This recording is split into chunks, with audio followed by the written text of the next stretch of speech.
Hello and welcome all. I hope all of you are doing well. Now today's topic is pricing under monopoly. So without wasting our precious time, let's start the class. Pricing under monopoly.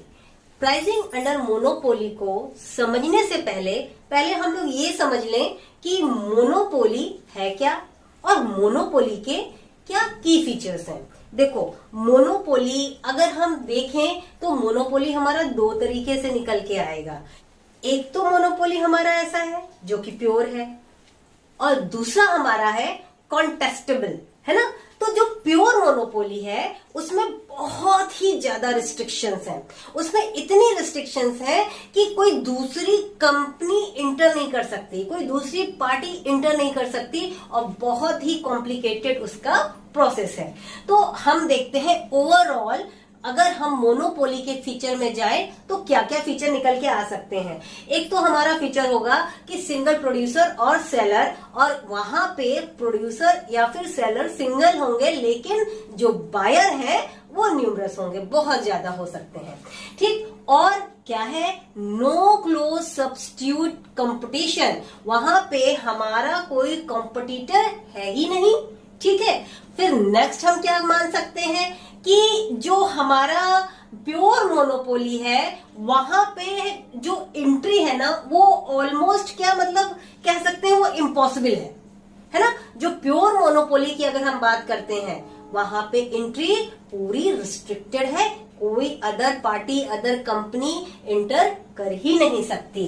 तो ऐसा condition कौन सा condition होता है, pure monopoly का। Now next है कि some time ऐसा हो सकता है कि अपने जो उसका एक पोटेंशियल थ्रेट होगा वो मिल सकता है और वो कभी some time in future in case उसे चांस मिल जाए तो वो एंट्री कर जाए। तो ऐसा केस जो होता है मोनोपोली का वो होता है कंटेस्टेबल। ओके, तो हमारा ये बात हो गई कि मोनोपोली में प्योर पार्ट कौन सा हो सकता है और कंटेस्टेबल पार्ट कौन सा हो सकता है।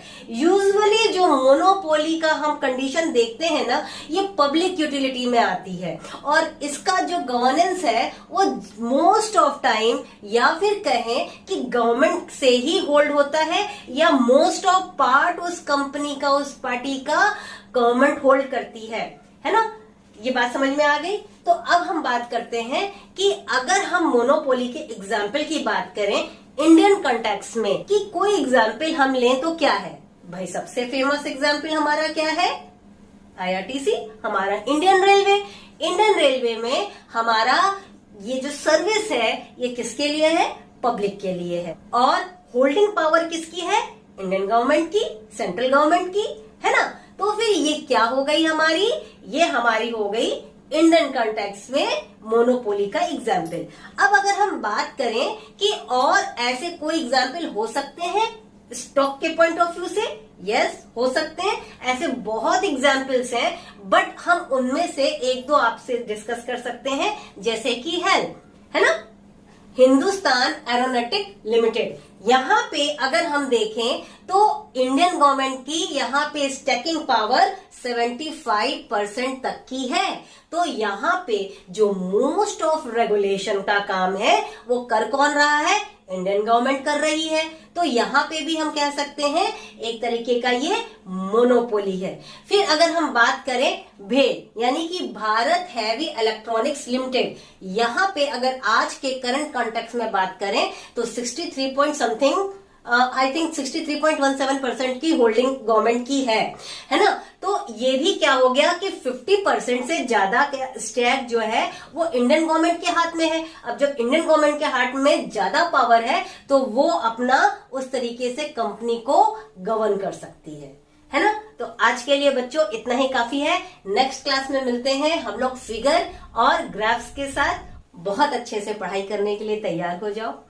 आपका और हमारा जो चैनल है इसका नया नाम है कौटिल्य इकोनॉमिक्स। तो बिल्कुल भी कंफ्यूज ना होना, और कौटिल्य इकोनॉमिक्स में अगर नए आए हो तो तुरंत सब्सक्राइब करो, दोस्तों के साथ बैठ के पढ़ो। शेयरिंग अच्छी बात है तो ज्यादा से ज्यादा शेयर करो। All the best, take care.